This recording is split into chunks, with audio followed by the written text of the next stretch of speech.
like just to discuss something with you tomorrow. Okay, thank you so much, Madeline.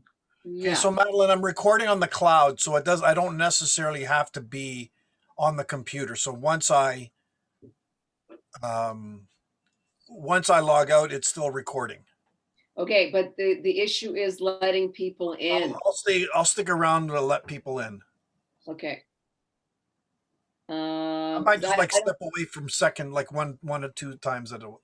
Yeah, because I don't have, unlike the other one, I don't have the, I don't have that bar that shows me who wants to come in. Right. So what you need to do next time, and I'll tell you about it, is that you got to download the Zoom app. I thought I did that, but anyway, we'll talk about that offline. So, thanks, Stan. So we have, yeah.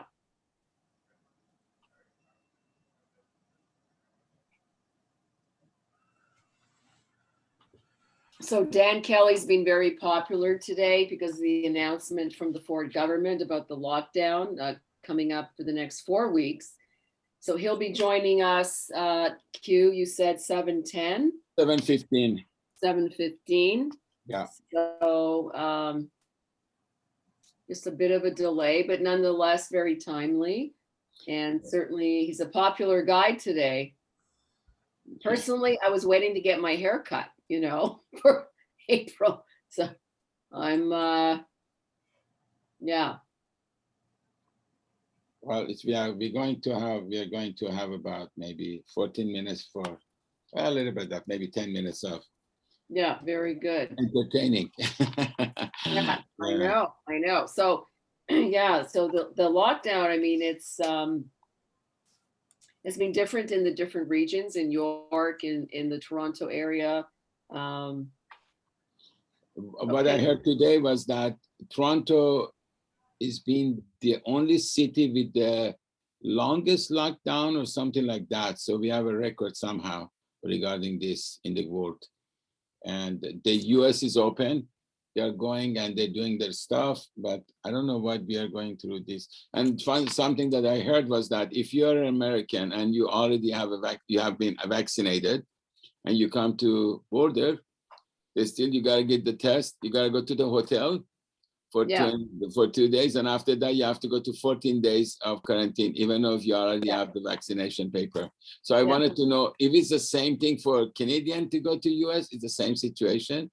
I don't understand why we are doing this. You know, I know. No, I think they do have the quarantine. If you come from Canada, you have you know, that quarantine period as well. From Canada to US? Yeah. Yeah. Oh yeah. Yeah. Yeah. There's still a quarantine. You know. So Stan has the. See, I can't see who's trying to come on. That's the problem here, but that's okay. We're all getting Zoom, our diploma in Zoom very soon. It's like it's Zoom literate. Zoom literate, yes. And I'm just happy we haven't had trolling, and that's what I fear, but.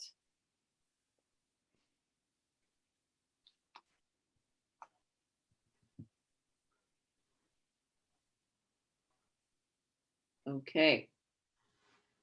So welcome, Marielle. I see Marielle, and Zuhair is there from Ottawa.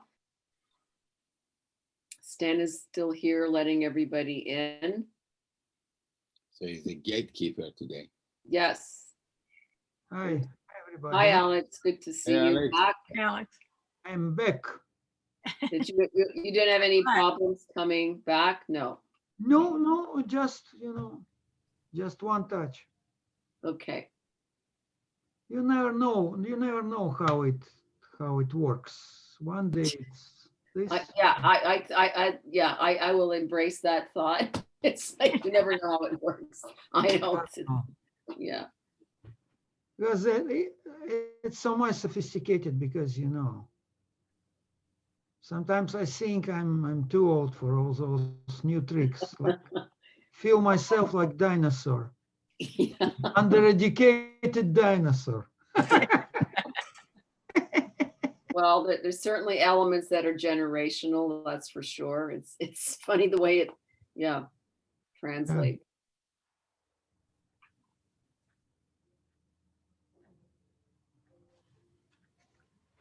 Okay, So we are first. yes, so he is, Dan Kelly is going to be a bit late, but he promised to be here by 7:10, 7:15. Okay, good, good, good. So We are hopefully here. that We So are we here. need to, yeah, so we have to make sure that we be able to let him in too, you know. Oh, Keo, it's Yeah. dress rehearsal. Yeah, it is. Oh, yeah. We leave the door open. Yeah, so hopefully, because I don't have that mechanism because Stan has initiated this call, so he has to. So maybe we should let the Stan know that, you know, we need him up to 7, let's say 7. I'm here. Oh, hi, Stan. I'm here still. Don't worry. I'm just in the Hi, distance. Stan. Hi, hi. Yeah, so our guest should be available by 7:10, 7:15, something like that. Uh-huh. So, Well. I forget already what is my jackets for and ties. Because you're doing all the job from home. yeah, All the you can interviews, always all dress the up for the Zoom calls, Alex. You can always. Yeah. And Yeah. you know that known brands already produce some clothes for the Zoom Yeah, reality. Just upper part. yeah. That's okay. It's a more casual, relaxed wardrobe these days. So Oh yeah. I like to see the first ever board meetings in person.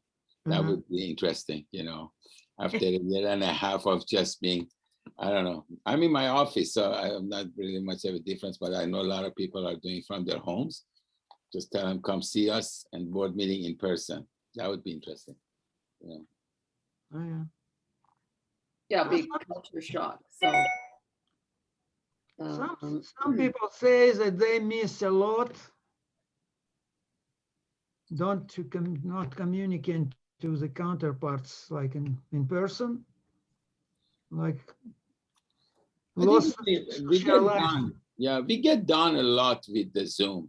Imagine we are the speakers are more available. You know, doesn't matter wherever they are. no, that's true. And you avoid traffic, like we're not in Exactly. traffic, Yeah. especially, downtown, Yeah. whatever, downtown Toronto, where like even now college and, they're working on that big sinkhole, like, and all Yeah. traffic is being diverted. So there is a silver lining in some Yeah. way to Yeah. this. And it's very good for the interviews because there's no excuse like, oh, I'm sorry, I have a meeting, or I'm in traffic, I stuck and this and that. Right. You're at home. I know that you're at home. So please Yeah, find some time. you're for- more available. Yeah. That's true. My husband got word from, excuse me, from Metroland, where he used to work, and they've closed all or several of the newspapers entirely. Everybody has to work from home now. They Oh. don't have newsrooms anymore like typical newspapers would have. So they save a lot of money, the corporations now. Yeah, that was a decision made by the corporation. Of course, the reporters don't like it because they used to feed off each other and talk to each other a lot, get ideas. Now they sit in front of a screen all day long. I think Yeah. that's a drawback. I think the human touch, human connection, even the stuff that they would not even come into the picture or to come to the attention before, now become a luxury, you know.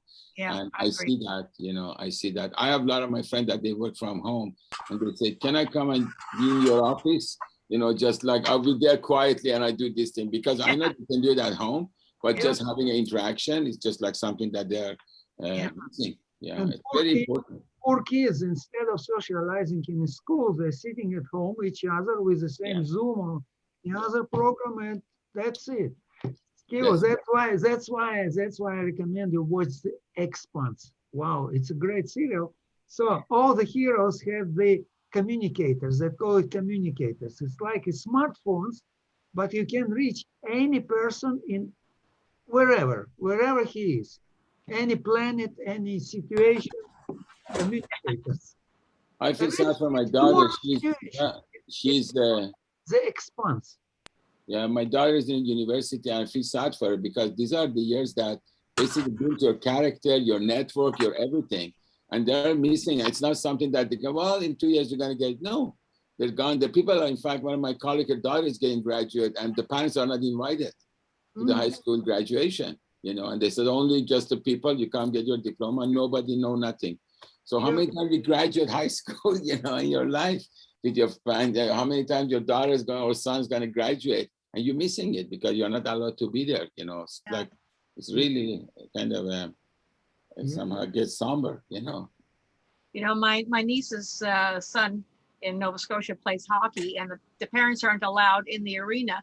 So one of the fathers is streaming the games home, so people can watch their kids playing hockey from home. It's a, you know, it's a whole new world. It's kind of new civilization. And And it's somehow not we for good, needed that. for bad. I Nobody. think somehow we needed this because we were too much into that technology.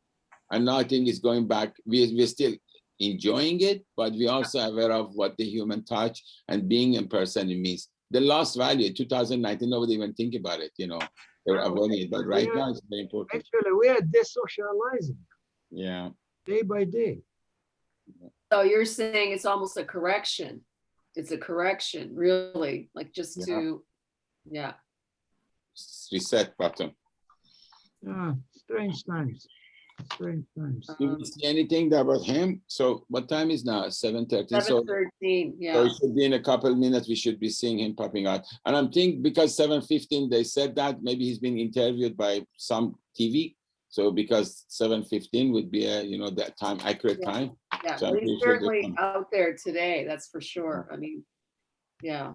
Because And, the email said that he's being pulled into something. So I'm pretty sure that he's been pulled into an interview. yeah, I guess that a lot of media sources want to talk him today. Oh, yeah. absolutely, yeah. Uh-huh. Well, it's, yeah, it's, We are. hello, Dan Kelly. Oh my God, he's here. Oh, I'm here. You're here. You are a very popular person today. Today I have, yeah, I think this is, well, I just finished interview number 15, I think. They started at 6:30 a.m. So if I look a little haggard, that's why. No, you look quite well. And we do appreciate you joining us today. That is Not at all. sure. And, you know, we couldn't have planned this better. I mean, we do have our meetings the first Thursday of every month. And it so happened that, lo and behold, the verdict came down today. Yeah, not just in Ontario, but we've seen, of course, British Columbia this week put in place new restrictions, Quebec just yesterday, Saskatchewan, I think, last week. So more and more lockdowns popping up as a result of a third wave of COVID.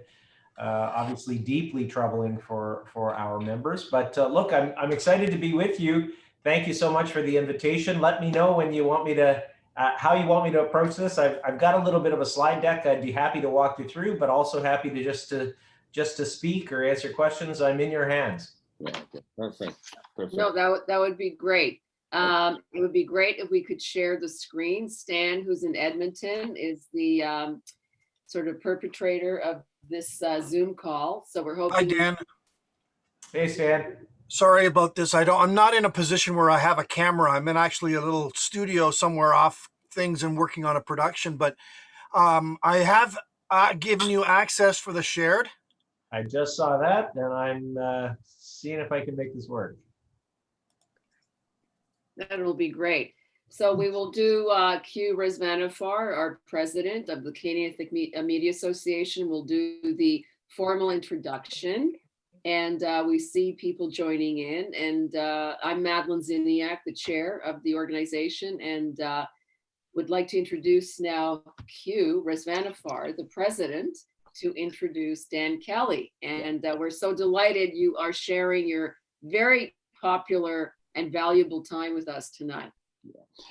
Happy to do it. And Q, nice to see you again. It was Same here. great to be in your studio not that long ago. Yeah, same thing, same here. It's a pleasure seeing you again. First of all, I want to welcome everybody to the CEMA's monthly meeting. And before that, I wanted to say happy Easter to everybody who basically still have some ends left of them to basically celebrate this. And I want to say happy Passover and also happy long weekend to everybody in between, you know. And I don't know what this long weekends and how holidays means anything to some people. It means every day is a vacation or holiday. So anyway, as I said, it's welcome. And we are really glad that we have a fantastic speaker today. And somehow, Kelly, we had inside information last month, so we know it's going to happen. So we planned this from the get-go, you know. Yeah. So anyway, I wanted to basically welcome you, Dan, and for a lot of people that might not be in this planet, that they don't know Dan Kelly and are not familiar with his name, I want to say Mr. Dan Kelly serves as President, CEO, and the Chair of the Board of Governors of the Canadian Federation of Independent Businesses, which is known as CFIB. In this capacity, Dan is the lead spokesperson and advocate for the views of the Federation's 95,000 small and medium-sized member businesses. Dan joined CFIB in 1994 as a policy analyst for the Prairies, and soon after became Director of Provincial Affairs for Manitoba. In 1999, Dan became CFIB's Western Vice President and was named one of the Alberta's 50th most influential people. In 2009, Dan took the role of the Senior Vice President, Legislative Affairs, where he led CFIB's successful campaign to establish a code of conduct for the credit and the debit card industry. In June 2012, CFIB's Board of Governors appointed Dan as the President and the CEO, and also Chair in June 2014. In 2015, Dan was named one of the top 100 most powerful and influential people in government and politics by the Power and Influence magazine. Dan has served on dozens of provincial and federal committees and task forces and has represented Canada's small businesses at the International Labor Organization in Geneva. He currently serves on Finance Canada. Okay. Тут щось є, тут мені ніби я нічого не бачу. Yuri? Так. Yuri? Okay. Yeah, because anyway, he currently serves on Finance Canada Payments Consultative Committee and the Canada International Trade Tribunal Advisory Committee. Prior to joining CFIB, Dan served as a policy advisor to the Premier of Manitoba. On a personal matter, Dan was born and raised in Winnipeg and graduated with a Bachelor of Commerce from the University of Manitoba, which he immediately, following university, spent a year living and teaching in Northern Japan. Ladies and gentlemen, as you see, we have a powerhouse here, and I want you to join me and welcome man of the day and man of the hour, Mr. Dan Kelly. Dan, welcome. Thank you so much. Sorry, I'm going to interrupt here for a second here, Dan. Can you stop sharing your screen? I sure Only can. when you need to share the screen, because we're actually recording this to put out on to give out our members and everything else. For sure. I was going to speak to a deck right now, but I can. Okay. I can No, you can do that as long as just kind of like I want to make sure that. Why don't I leave it open for right now, and then when I get to that, That's right. Intro, I'll add it. Okay. Absolutely. Terrific. Well, look, it's a great pleasure to be with you, as I said a second ago, and thank you, Q, for the introduction. It's a reminder to me that I should edit and abbreviate the introduction that I have that I put on my biography on our website. But it is a real pleasure to be with you. I know I've spoken, I think, to several of your member outlets over the last number of years. My organization represents, as you know, independently owned and operated businesses, all of them small. We don't represent any publicly traded corporations. All of our members are independently owned and operated companies, and I would imagine many of your businesses behind some of the publications are, in fact, just that, independently held businesses, or in some cases, perhaps not-for-profits. in any event, some of the issues that small businesses have faced over the last little while have just been unbelievably challenging, and that has been the focus of my public commentary for months and months. It's been an exhausting year running an association. All of us have been affected in one way or the other by COVID. I dearly hope and pray that your families have not been affected by the healthcare implications of COVID-19. I certainly can tell you, though, that almost every business has been affected by the economic implications of COVID-19 and the COVID-related recession that has come.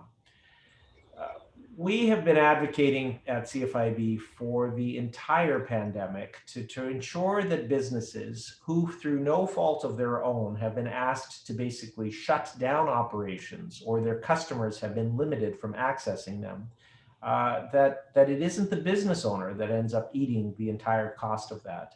But these are pretty grave days, and I've got a deck of data to share with you about what that's looked like for small business owners over the last little while. So let me just share that now.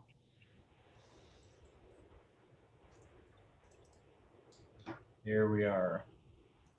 Are you able to see my my deck again? Yep, very good. Thank you. Very good. As I mentioned, just one thing I should note on this slide. This is my typical intro slide that I use in presentations. If you'll notice, there's a difference here. 100. We represented a year ago, when this slide was prepared, 110,000 small and medium-sized businesses across Canada. And as Q rightly said, we now have 95,000 members across Canada. That's how significant a decline my association has seen in members, because we go back to independent business owners to ask for their support again. And in many, many cases, the business is no longer there. Or the business is in suspended animation with a handwritten sign in the window saying that they're temporarily closed. And in many cases, even the business owner doesn't know whether that is a temporary closure or perhaps a permanent one. I'll speak more about that in just a minute. We're a not-for-profit association, and we also are a nonpartisan association working with all levels of government to try to push for changes for small and medium-sized companies. Let me tell you a little bit about what we've been doing during COVID. Sorry, I'll just go back a second. We have taken 90,000 calls over the last little while for help from CFIB, one-on-one counseling. It's a service that we provide to our members. It's the second big service after advocacy. 90,000 small business owners called us for help, often with respect to accessing some of the government support programs, but for some advice on how they can administer COVID protection to their employees. It has been a massive challenge, a ton of HR issues obviously popping up over the last little while. We did 151 webinars with members, with thousands and thousands of members participating almost every week during the pandemic. Our websites had almost 5 million page views. We did a campaign to try to encourage consumers to still patronize, as challenging as government's made it, to patronize small and medium-sized companies in retail, the service sector, restaurants. We did loads of surveys. If you've seen anything of CFIB, you've seen the incredible amount of data that we have shared with the public about the impacts of COVID.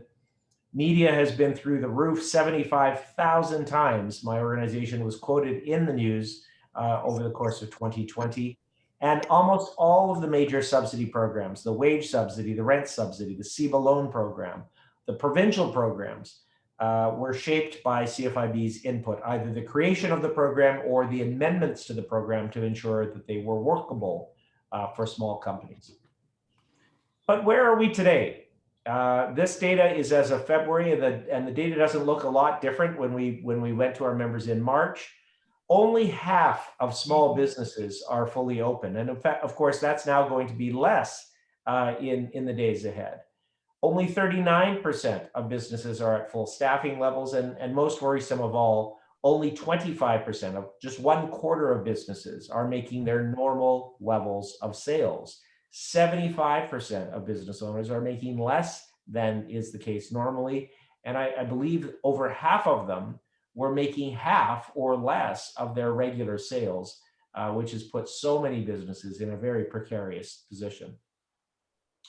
What does this mean?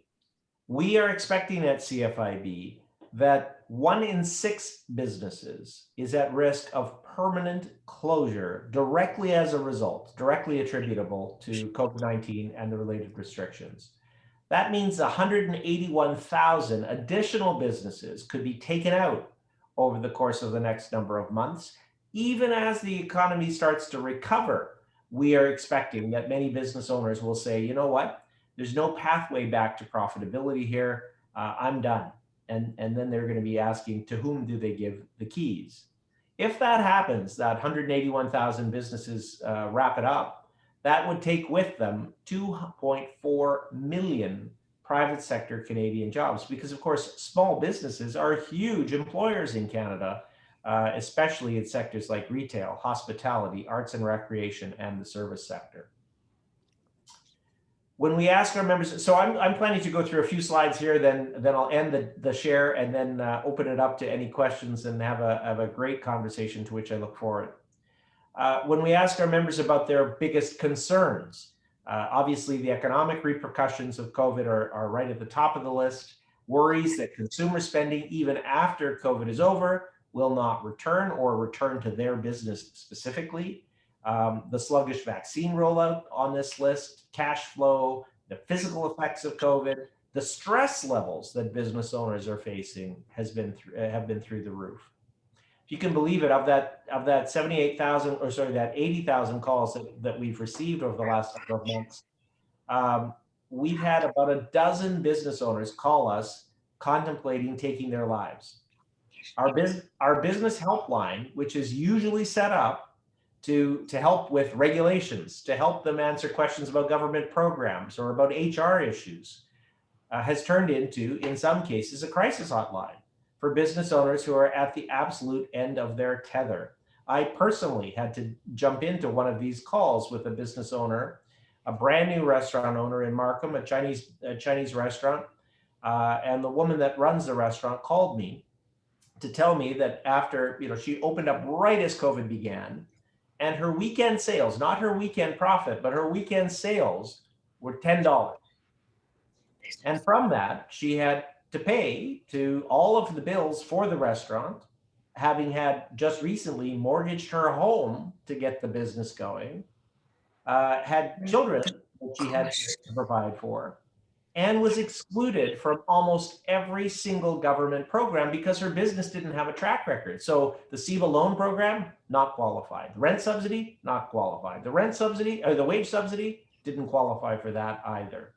And still to this day, those businesses are excluded from the programs, despite a promise on May 19th from the Prime Minister that problem would be fixed. These are the kinds of real life stories that are flooding into CFIB's offices. And with the third wave and additional restrictions popping up across Canada, we're expecting even more very, very sad stories just like that. What do our members want to see for a recovery? I'll go through these quickly, but one of the things we want government to do is stop some of the tax hikes that are just around the corner. CPP premiums went up January 1st, 2021. That meant that every employee had a larger chunk of their paycheck forwarded to government to put into their CPP, and every Canadian employer had to come up with a higher payroll tax contribution on their behalf. The carbon tax in Ontario, Manitoba, Saskatchewan, and Alberta will be going up this month again. Liquor taxes are rising as a result of an automated inflationary increase, despite the fact that business income is remaining incredibly sluggish. So we want to see a focus on red tape reduction, some tax forgiveness measures, in fact, delaying some of the tax returns and the filing dates that the government has imposed. We want to make sure that there is additional loan forgiveness for some of the government lending programs, and so on. We put forward to Chrystia Freeland a 6-point plan of the things that we would like to see done to try to help businesses through the pandemic and into the recovery. Principle number 1 is to extend and expand the COVID relief until the entire economy can reopen. This is a really important point. COVID, the healthcare emergency, will be over well before the economic emergency ends for small business owners.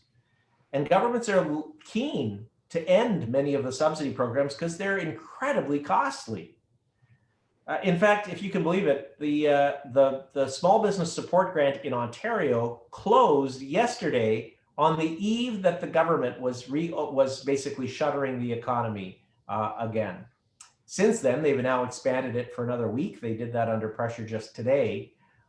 But if you can believe it, many of these support programs are going to end even before all businesses are open. And really, my message to government is when they ask me, when can we stop the wage subsidy, the rent subsidy, and the loan programs, I've been telling government, as soon as you can stop telling Canadians to stay home, then you might be able to start to scale back the programs. But until you can tell and look Canadians in the eye and tell them to get back to work in their office, until you can tell them that it's fine to go out for dinner, go to a movie, go to the theater, maybe take a trip, including a trip across the border, when those things have happened, then let's talk about scaling back the subsidies and supports for business. But until then, you cannot do it.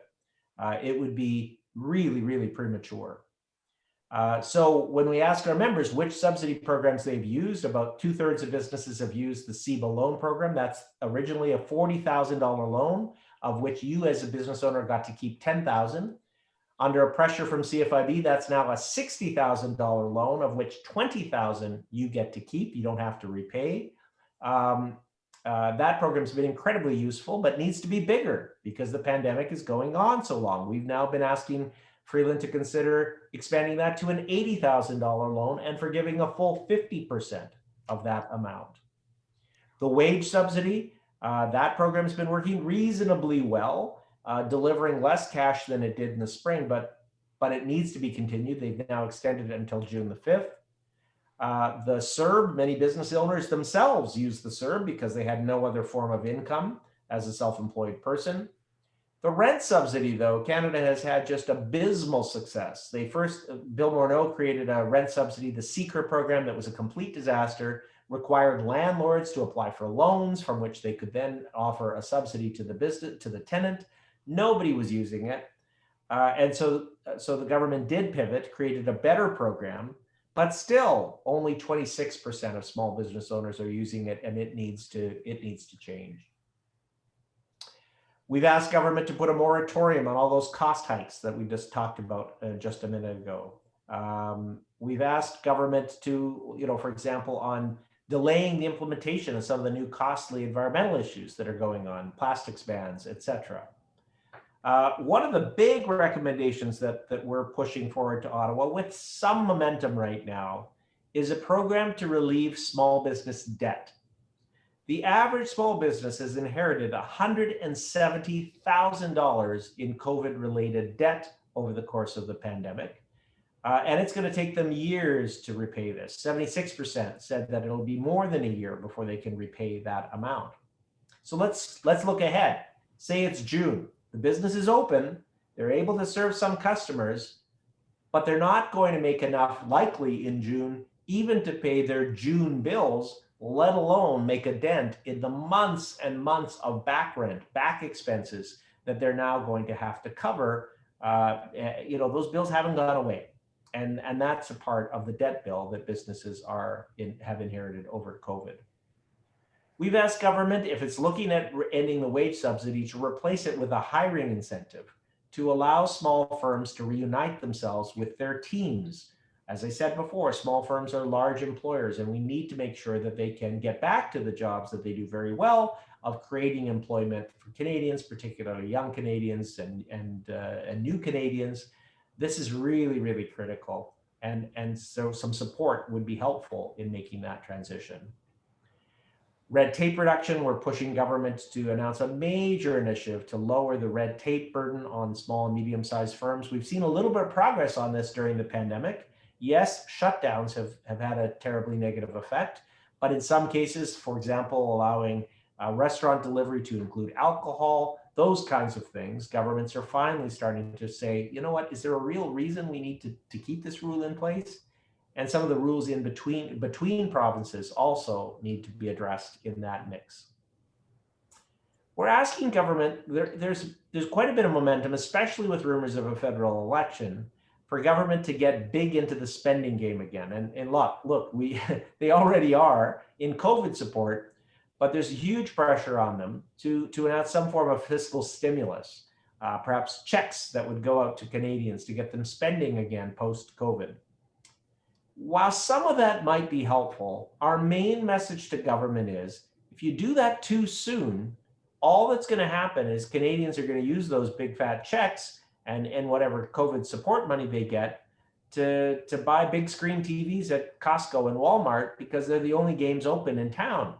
If you want to stimulate the economy, hold off until at least the economy is open again and the small firms that have already had their butt handed to them are able to at least compete for whatever business. Look, there's been a lot of change happen over the course of the pandemic. When my parents are doing online shopping in Calgary, you know that we've seen some transformational changes. How many people now are going to do their shopping on Amazon because they get next day delivery, even after COVID is over, abandoning the small retailers that they might have patronized in the beginning? So those are the big recommendations that we made to government just over the last number of weeks. There's a variety of other recommendations that we've provided along the way on credit card processing fees and some of the rules used to determine eligibility for the lower small business corporate tax rate. Obviously, a defensive move to try to protect the capital gains exemption that so many small business owners are relying on for their retirement. A long list of changes that we want to see Ottawa make. So that's a little bit of the data, a little bit of the background on some of the things that our members have been experiencing over the course of the pandemic. I talked to you about some of the stories that we've been hearing that are absolutely heartbreaking. But every single day we have business owners, veteran business owners, calling our offices in tears, talking about the fact that their business that they've worked their whole career on is crumbling in their fingers.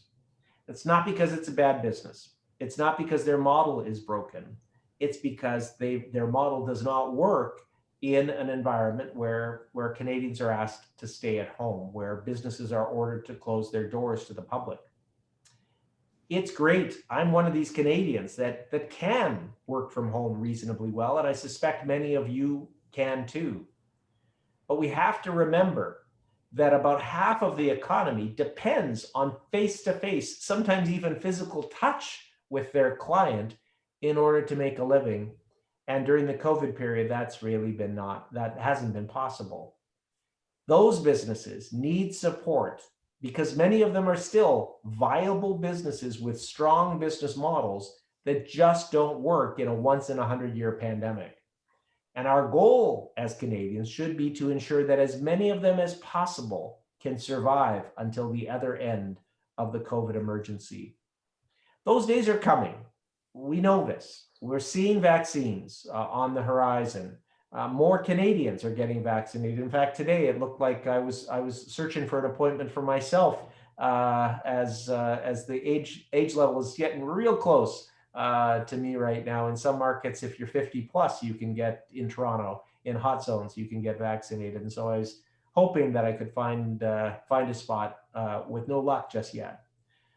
But we know that vaccines will help us get somewhat closer to normal in the months ahead. We know that there are consumers, many of whom with salary jobs and government workers, who are better off financially coming out of COVID than they were going in. And that some of those dollars will be spent as Canadians crawl their way out of their basements and back into restaurants and to theaters and to vacation spots across Canada. But that road is still going to be a really long and bumpy one. And I really am hoping that all of you are doing everything you can to support local independent businesses in your backyards, in your neighborhoods. I know that I am. So thanks very much for the opportunity to speak with you. Really excited to have a discussion my time is yours. So happy to take any questions along the way. So thank you very much, Dan. It's like, it's just like amazing. I wanted to know, Madeline, how would we do this thing? Is anybody gonna ask? I don't have a control on the screen, so do you want Yeah, to so people can raise their hand to ask a question and then unmute yourself, and then no, you'll ask the question directly. So that's how that would work. Anybody there? Yeah, so everybody, whoever wants to, I mean, some of you are not visibly on the screen, but you can unmute and then ask the question. So if you're there's disadvantaged. nobody if you going don't- there, yeah, if there's nobody going, I'm gonna ask the first question. Dan, if the Prime Minister just asks you, what should I do? Or let's just say Prime Minister tells you that for one day you are a Prime Minister. What are you gonna do? What would you do?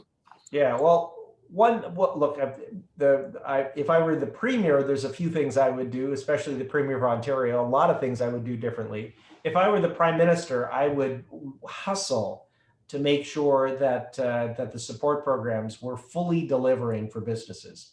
He has said countless numbers of times to Canadian entrepreneurs that I've got your back.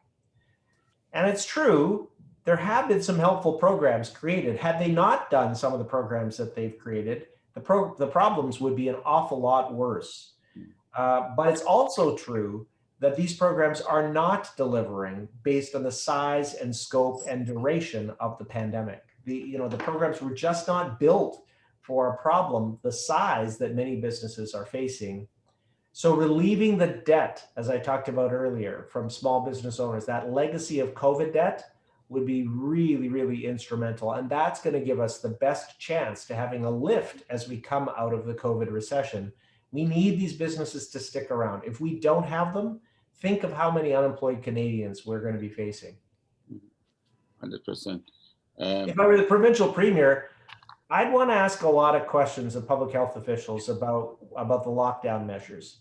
In the beginning, business owners understood. Like during the spring, business owners were incredibly understanding that governments were dealing with something brand new, something we had never seen before, and they were going to have to take broad brush measures that were going to have a lot of problems in order to protect society. And so they willingly killed their businesses and their business activity in order to protect society, to comply with the rules. During the second round of the lockdown, though, many business owners started seriously questioning the logic of some of these rules. And when we saw bizarre policies in Ontario, for example, as you've heard me talk about in the news a million times, that shuttered the independent bookstore, but allowed books to be sold at the big table in the Costco. When we see policies like that, they stop making sense. And that's when you lose the public. That's when you lose the public confidence in the measures that have been put in place. And I think that's where we're at right now. So they're locking down swaths of the economy with very little evidence that that part of the economy is causing COVID spread. They're leaving alone these big congregate workplaces like Amazon warehouses where COVID is spreading rampantly, Walmart distribution centers left alone, but they're shutting down the little independent lighting store that may be lucky on a good day to fight C5 customers. I think that's an issue. And if I were the provincial premier, I wouldn't have ceded all responsibility to public health officials. They have their role. We should listen to them. But we also have to make sure that there's a common sense test that is applied in these situations. And I think many governments have abandoned that. The Conservative government in Ontario has been the worst. I will say one of the best performing governments, even though they're using a lockdown right now, is the NDP in British Columbia. The NDP, together with their public health officials, have worked really hard to try to keep the economy as open as is possible while combating COVID. Yes, they've had to use short-term lockdowns, but they have not used, I don't think I mentioned this, but today, 300 days indoor restaurant dining has been prohibited in Toronto, 300 days. If that were an effective policy, wouldn't COVID have been long gone in the city of Toronto? Come on. Well, you're a national organization.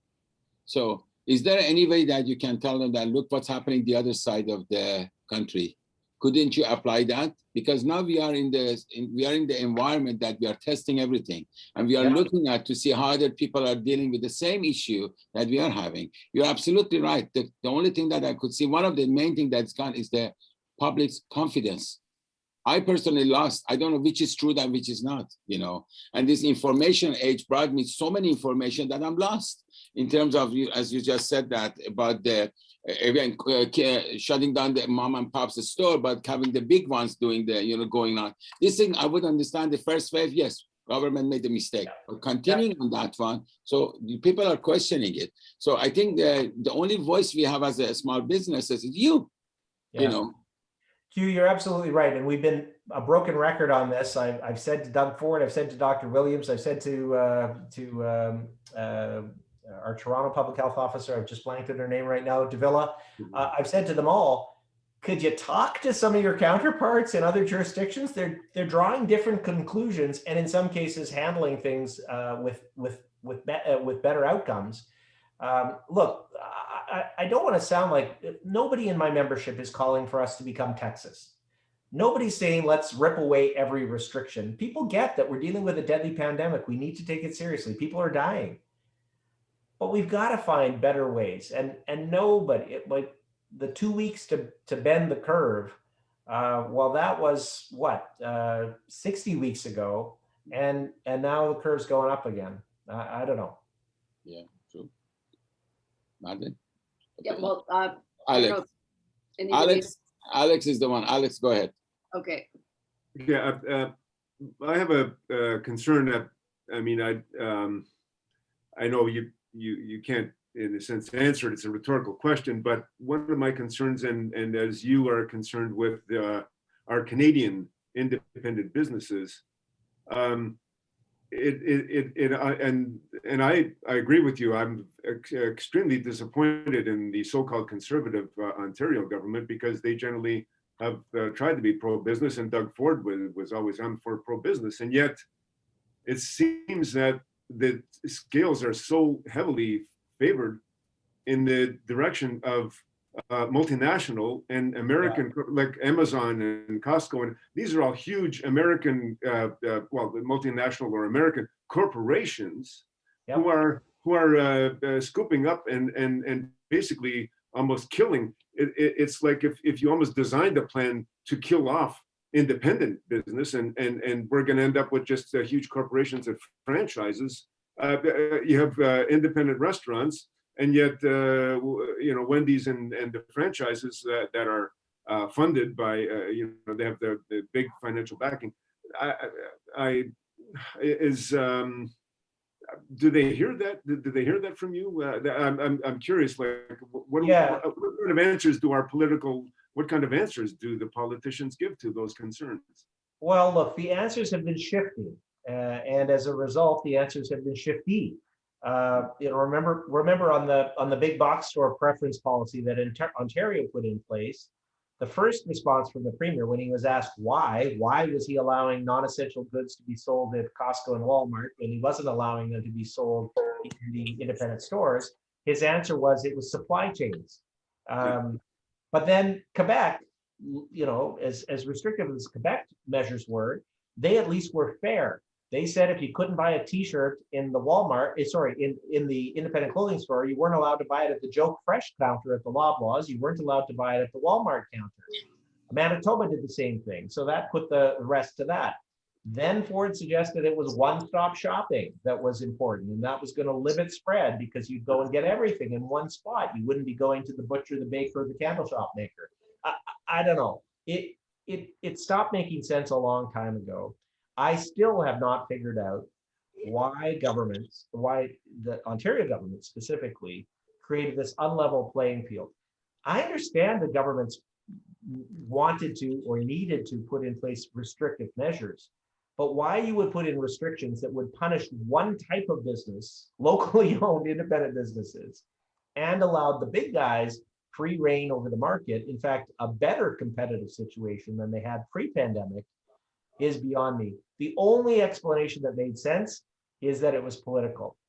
The Ontario government felt that moms in particular would be unhappy if they went for their weekly shop to Costco and they weren't able to buy the other things that their kids needed while they were doing their grocery shopping. That was the only answer that made any sense to me at all, is that it was purely a political move.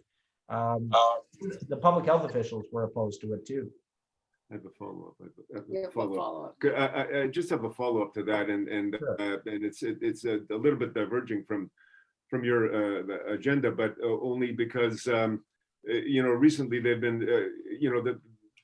the statistics they've been coming up with, to my mind, they have unfairly targeted business in general when it's becoming. There was today the big news was that there was 150 ICU doctors that wrote a letter to the premier, whatever, concerned about their situation. But what I took from their letter is that what they're saying, the point that they're making is that it's complete, that the policy of the government is totally misdirected. They are unfairly targeting business activity in general, when it's becoming very clear that it's workplace infections in large workplaces, factories, warehouses, Walmart warehouses or Amazon warehouses, which Amazon as a whole, that's something that should be looked at very seriously, because I'm sure you're aware of all the issues regarding Amazon, but so, and that there are different communities, racialized communities, where people are forced to go to work, they force themselves to go to work because they can't stay home, and they have infections and they're spreading, and that's how the numbers keep going up. It's not business activity, so that's extremely frustrating. I guess I'm just venting, but I'm sorry. It's no, look, you're 100% right. In fact, during the retail debate, until retail was open, and thank goodness the government did not shut down independent retail in this round of the lockdown. They've kept it open at 25% capacity. But during those days, I was pointing out, it looks like we shut down the wrong end of retail. In fact, many were suggesting, and I was certainly right with my my cheerleading outfit on this, saying the case counts, the large case counts come to, like, we've been pushing people to buy online. Sure, that protects the customer because they don't have to leave their house. But what about the worker in that big online warehouse? In Walmart, the same deal. There were 600 or 700 cases in Walmart, 400 in one Amazon plant, and almost no cases in independent retail that were traced back to these small businesses. But those were the ones that were shut down. It made no sense. The other message I want to give, though, is public health officials were reasonably open about admitting that they were shutting down businesses, even in this new round of lockdowns, not because the activity in that hair salon or retail shop or even that restaurant was inherently dangerous, but they shut them down to send a message to the public to stay home. Yeah. And that if the public saw that these businesses were open, the message that they would receive is, well, I guess it's fine for me to have the house party. I'm not sure that message was what the public received. The public received, well, I can't go shopping, I can't go to a movie, I can't do this low risk activity, so I'm going to have this higher risk activity in my house.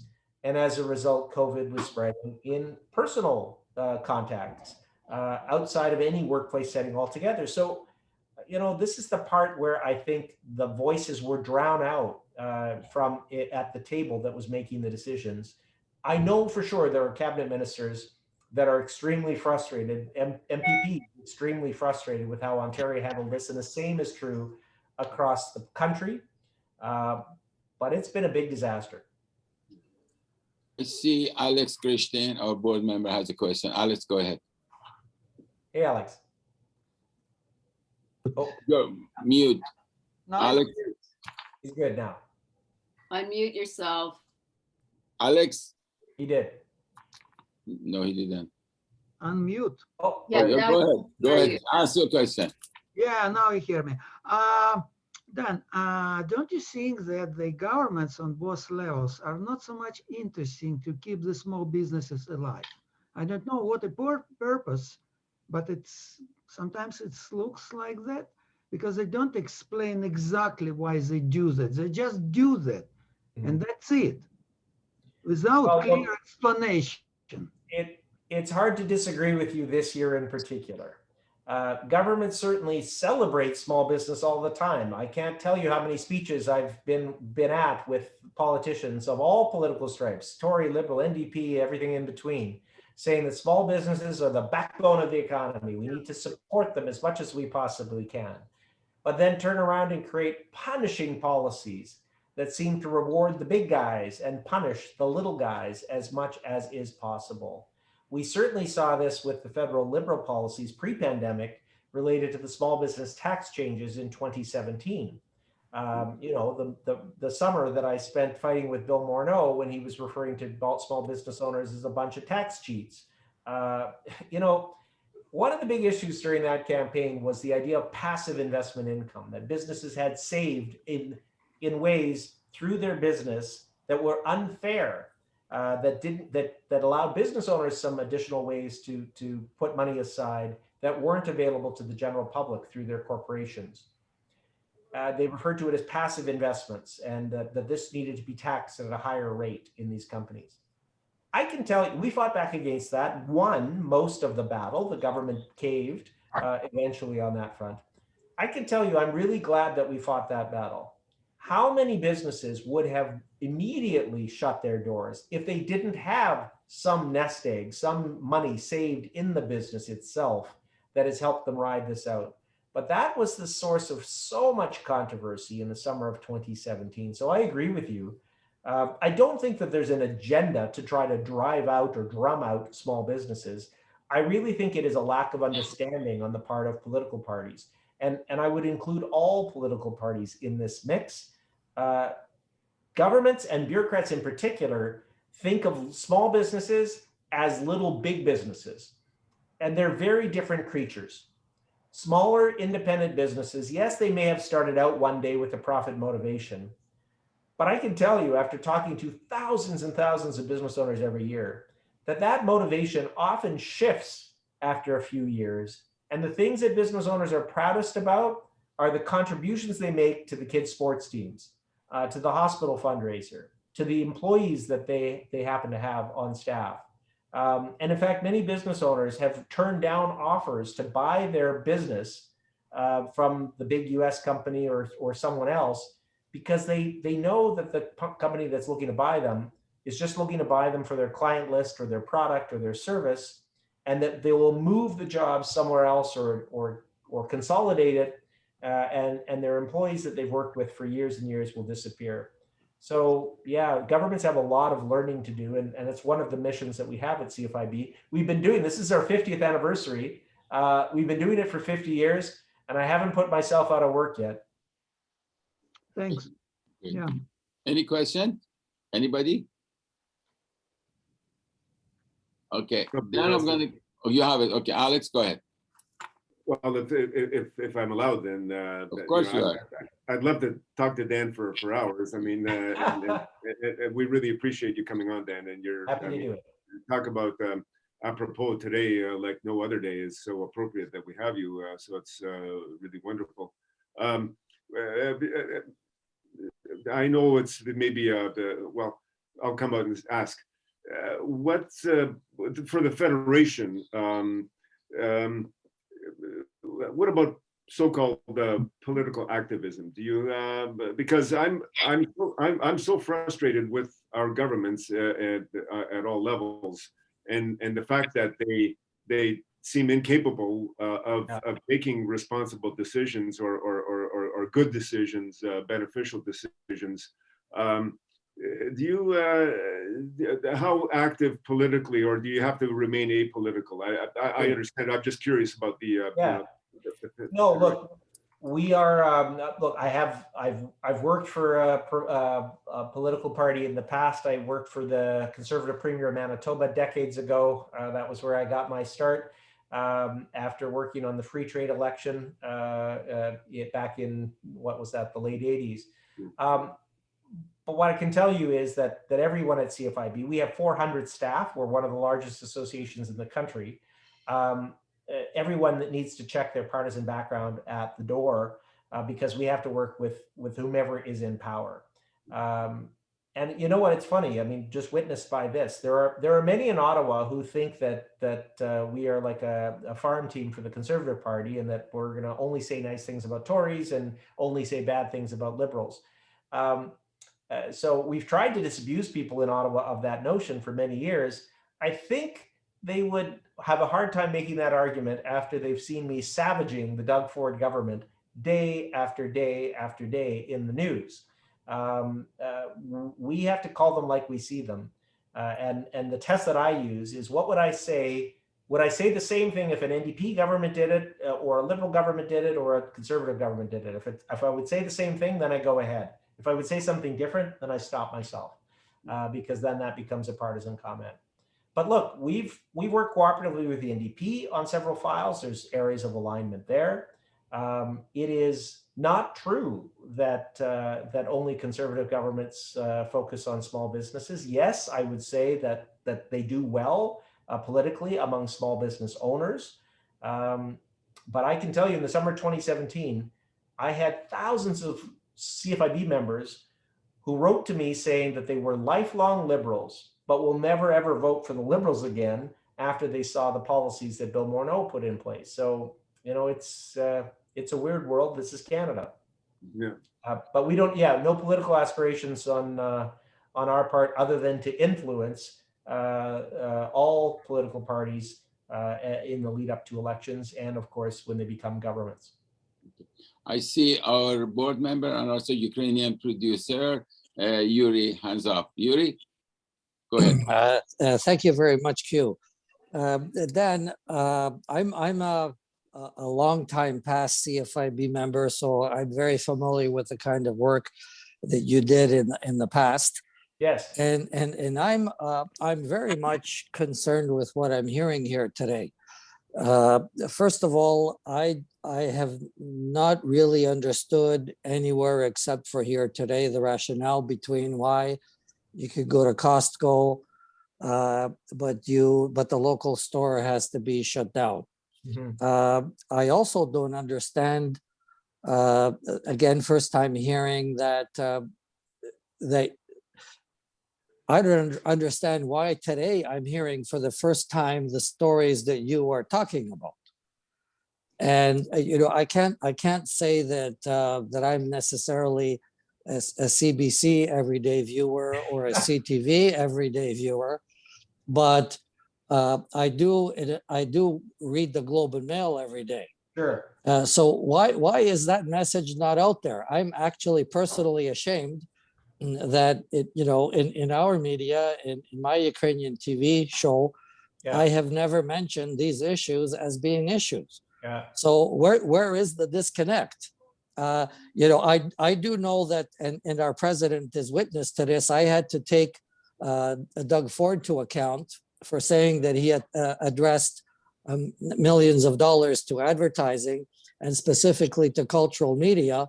This was 3 months after he did this, and we never received any of that money, and he was sure that it was distributed. So, but at least we connected the dots, and that got taken care of.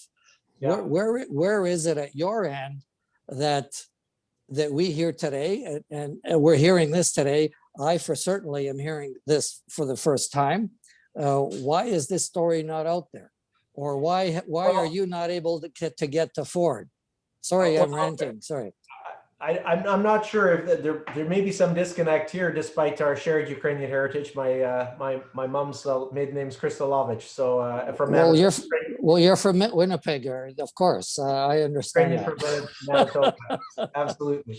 But despite that, I will say I am a bit surprised, because I have been doing interview after interview, as has my entire team, for month after month. I did 15 interviews today.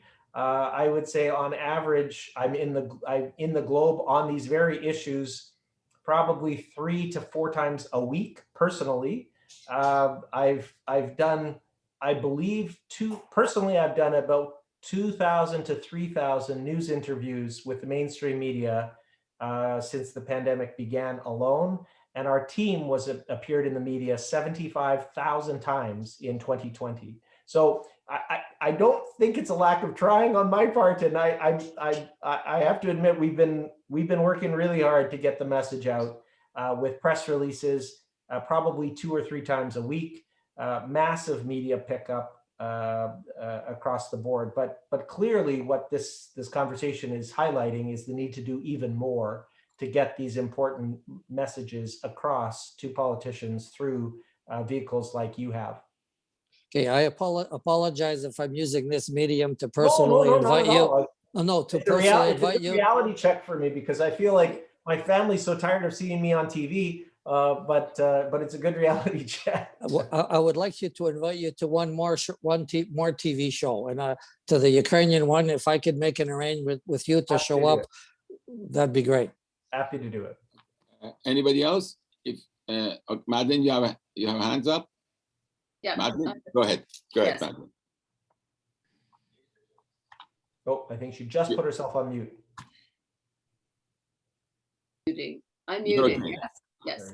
So again, we're going into another lockdown in Ontario, and certainly you have espoused your views about the efficiencies of lockdown. Can you expand on that? And certainly we know with small businesses, as you pointed out earlier, it's just not making sense where you have the Costco's and the large box stores opened.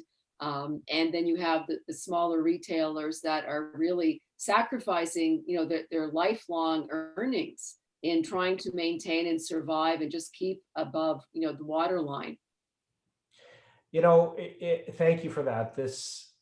What I've worried about in Canada, and this is often the case, is that we've now moved into COVID theater, and it's about optics and sending messages to people along the way. And I understand that. I understand. Look, I'm super sympathetic to the politicians who have really ugly choices in front of them. And if I were facing public health officials advising me every day that if I don't do this, people will die, it's pretty hard to make the economic argument that, well, what about this business and their livelihood?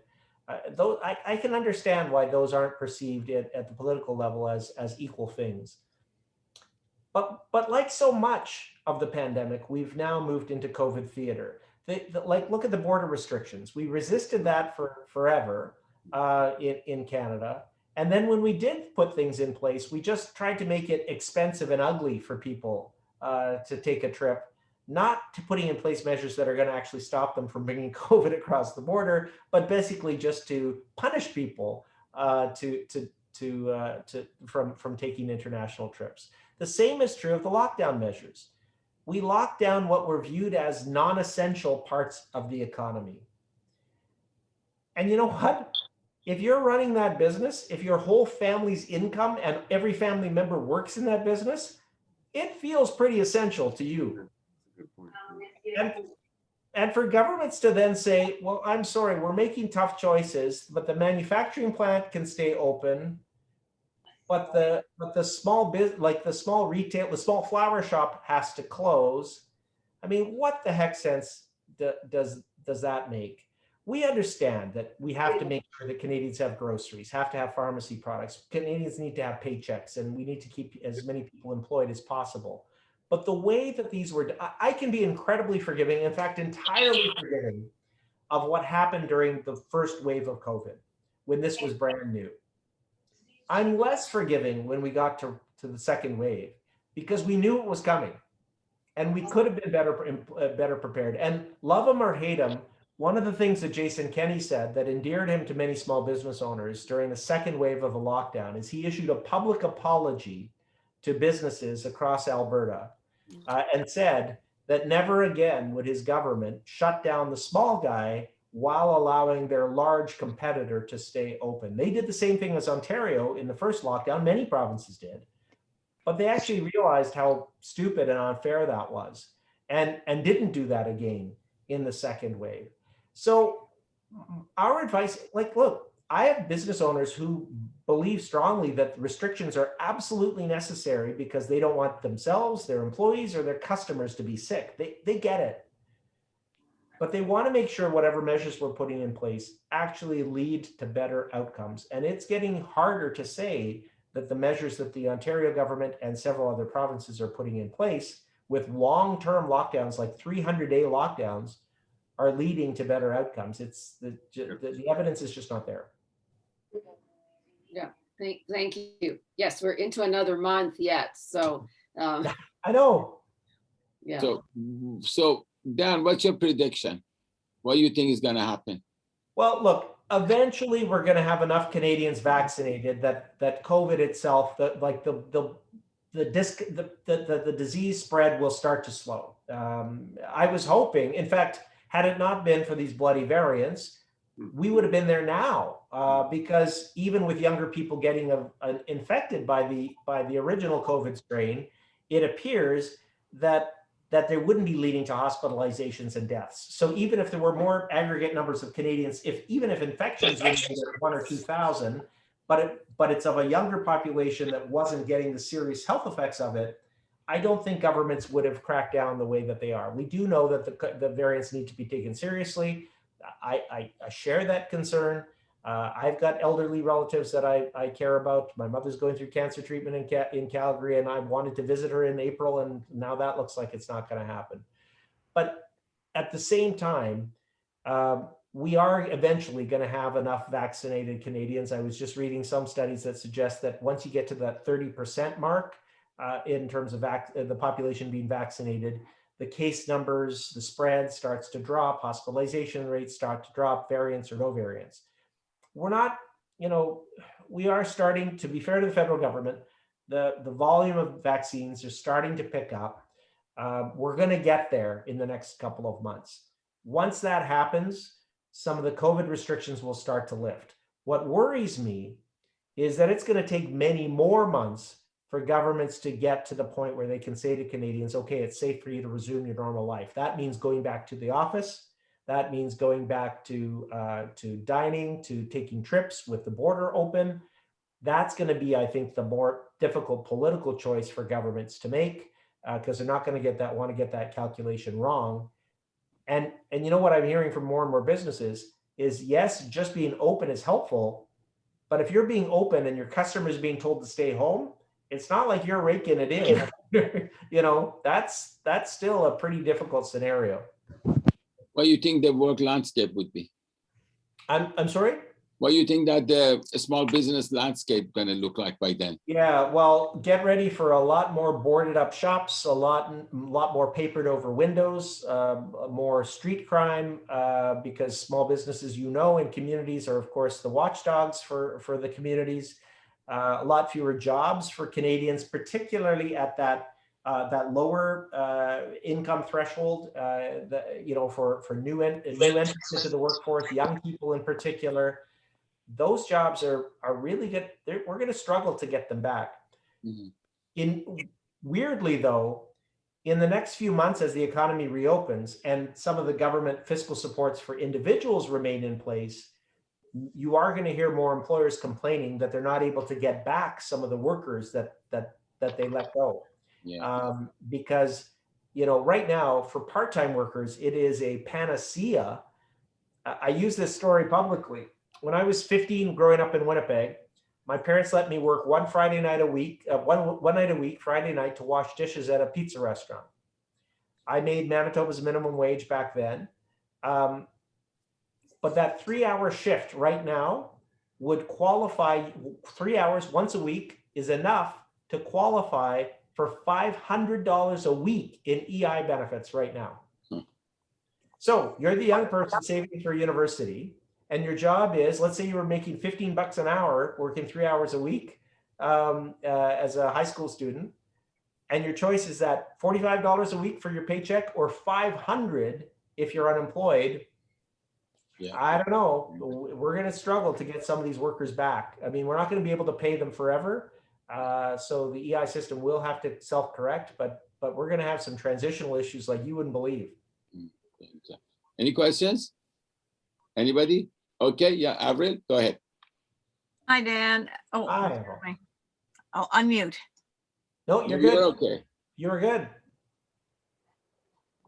Oh, you just put yourself on mute. You were fine. Oh, how about now? Good. All good. You're okay.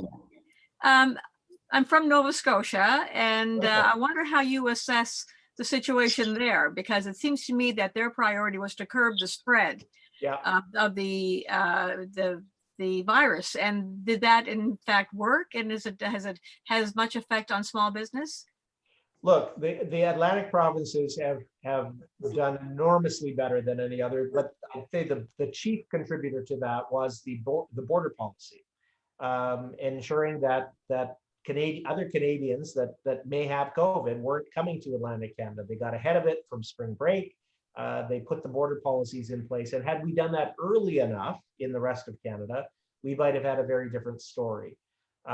It has a little bit easier to do in Atlantic Canada. There isn't quite as much cross-border traffic as there is in Central Canada, but still Atlantic Canada was way ahead of the curve on many of these policies. The two coasts actually did that, I'd say, best in terms of finding common sense restrictions. Atlantic provinces and British Columbia, they tended to get, their public health officials seemed to be smarter. They worked with the local business community back and forth. I was impressed that Stephen McNeil used rapid testing in setting up pop-up shops to do rapid testing in the province. That was a smart move to catch some asymptomatic cases. They did a lot of smart things that really saved the bacon of a lot of independent businesses that were able to stay open for the most part. Yes, they use lockdowns. Again, I'm not anti-lockdown. I'm anti-permanent lockdown, like we're seeing in Ontario. Any questions? Anybody? Okay, I'm just gonna ask Dan. Dan, why should we become I am a member of CFIB, but I want to give you the platform to promote the CFIB. Well, wonderful that you asked. No, I just, I'm very grateful for the question, Hugh. That's very kind of you. Look, any of you that are independent businesses through your publications or independent businesses in other ways, you certainly are eligible for CFIB membership. If you're a not-for-profit, you're not eligible for a membership in my association, unfortunately. It's only for for-profit businesses. But we offer three big services. One, of course, is the advocacy work that we do that we've talked about for most of the evening. That is based on heavy survey research of small business owners. We do polling of our members on all public policy issues. All the positions we take are not my own thoughts. They are based on the feedback that we get from CFIB members through surveys, and then we advocate for those changes. The second big suite of services that we offer our members is the business counseling service. That's where if you have a question about your business operations, if you have a question about HR policies, government advice, or how to implement this COVID measure in your business, how do you terminate an employee without getting sued? We don't offer legal advice, we don't offer accounting advice, but everything in between, including HR, we do offer free counseling and support. I have 25 people who take calls from business owners every day to answer those questions for them. The third big suite of services that we offer are a variety of savings and benefits programs. So we negotiate deals that would be difficult for small businesses to get on their own. The largest deal we have is with Chase for credit card processing. If you can believe it, our members collectively process $14 billion in electronic transactions, 14 billion with a B. That's the sum total of those 95,000 businesses consolidating their volume, allowing us to negotiate better rates. We have a deal with Scotiabank, deal for shipping with ShipTime, some different types of insurance, with much better pricing, with much better programs than are commercially available. So those are the three big suites of services that we offer independent business owners. All of this is available online, cfib.ca. One of the nice things that we're very proud of is that I have 200 reps across the country that will contact the business owner either by telephone or in person where that's permitted, and actually meet to talk about what a CFIB membership costs and what the benefits might be. CFIB membership cost is a flat fee for businesses with no employees of $300. And then we ask business owners for each employee to contribute an extra $30. So a business with 5 employees might pay us, what would that be? $550. No, 3 times 5, 15, $450. Beautiful. Fantastic. If there is no other questions, I wanted to say thank you very much, Dan, for being here. And I hope we are the last people that you are going to see tonight. And then you Don't go. think I have anything else scheduled other than perhaps a vodka after this. I don't know. Okay, so that's so you got a nice one, something looking forward to. But anyway, I just wanted to say thank you very much for all the information. It was a pleasure to have you, and obviously it was very time sensitive to have all these remarks, and I think it was very informational conversation. And thank you very much. And I'm going to pass it out to our Madam Chair, Madam Ziniak, for the closing remark. Madam. Well, thank you. Well, thank you very much, Dan, on behalf of all of our members. And we did record this. So if you don't mind, we'll put bits of this on our website. We're very much, we very much have been an advocate of COVID information coming directly to the multilingual media community. And unfortunately, it hasn't been as efficient as we wanted it to be, as well as the support in expressing the kind of information that's necessary. But we do, I've watched you on the air at least 3 times today. So I do appreciate you sharing your time with us tonight and speaking directly to our members, our board members and membership. And really, we look forward to a relationship, certainly with your organization. We are a nonprofit organization as well, representing, many writers, journalists, and producers. And certainly we're all, continuing the fight with COVID, both on a business level as well as an information level, and of course, it's on a personal level. So we thank you, and hopefully at one point we will meet you in person, other than this virtual environment that we're in constantly right now. Wonderful. Well, look, thank you so much for the opportunity. Real pleasure to meet all of you, some of whom I've met before, but please don't be shy to reach out if you are looking for either a regional spokesperson to contribute to a comment to a story. We have, I think, 40 spokespeople across Canada for CFIB with somebody in every single province. And of course, several people at the national level on our research team, etc. So I wish you all a happy Easter, happy Passover, and a great long weekend. I know we could all use one. Yeah, absolutely. Have a good night. Yeah.